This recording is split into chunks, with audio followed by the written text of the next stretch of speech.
Hello வணக்கங்க எல்லாருக்கும். எல்லாம் நல்லா இருக்கிறீங்களா? இன்றைக்கி நம்ம ரேணுகா வீட்டு சமையலில் மோர் இல்லாமல் கொத்தவரங்காய் வத்தல் வந்து போட்டு எப்படி ஸ்டோர் பண்ணி வைக்கிறது அப்படின்னு சொல்லிட்டு பார்க்கலாங்க. பாருங்கள், மோரே இல்லாமல் சூப்பராக இது போல் நம்ம போட்டு ஸ்டோர் பண்ணி வச்சா வருஷம் பூரா யூஸ் பண்ணலாங்க. நல்லா டேஸ்ட்டாக இருக்குங்க. எண்ணெயில் போட்டு பொரிச்செடுத்து நம்ம தயிர் சாதம் எல்லாத்துக்கும் வந்து சைட் டிஷ்ஷாக வந்து தொட்டுக்கலாங்க.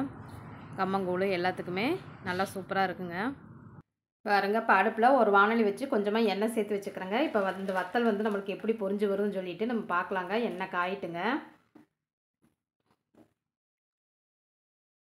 பாருங்க, இப்போ எண்ணெய் காஞ்சிருச்சுங்க நம்மளுக்கு. இப்போ வந்து கொஞ்சமாக வத்தல் எடுத்து நம்ம ஃபஸ்ட்டு போடலாங்க. பாருங்கள், நம்மளுக்கு சூப்பராக நல்லா முறுக்கு போலையே புசு புசுன்னு பொரிஞ்சு வருதுங்க. இந்த ஸ்டேஜில் நல்லா அந்த பொன்னிறமாக வர்றப்போ வந்து நம்ம அரிச்சு எடுத்துடலாங்க.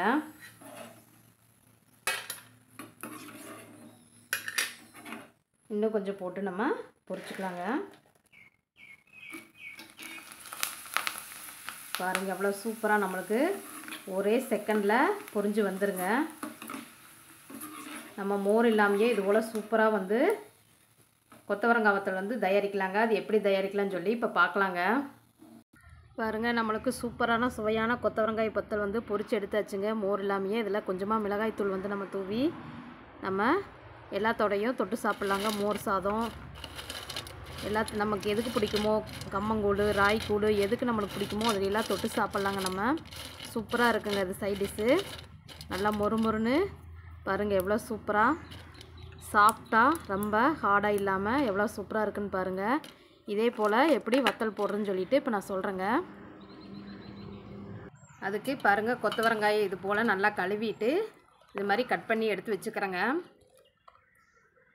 இது ஒரு வானலியில் நம்ம சேர்த்துக்கலாங்க. இப்போ ஒரு வானலில் நம்ம அந்த காயை வந்து சேர்த்துக்கலாங்க.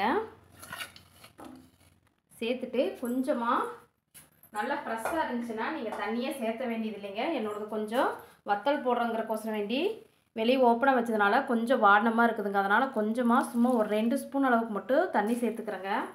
தண்ணி சேர்த்துட்டு கொஞ்சமாக வந்து உப்பு சேர்த்துக்கலாங்க. அந்த காய்க்கு தேவையான அளவுக்கு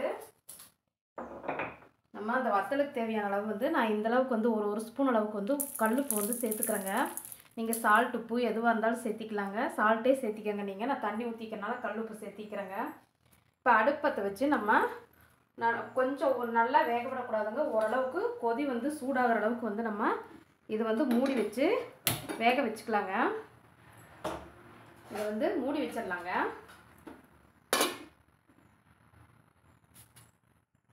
கொதி பிடிச்சி வரட்டுங்கன்னா எந்த பக்கம்னு உங்களுக்கு காட்டுறேங்க.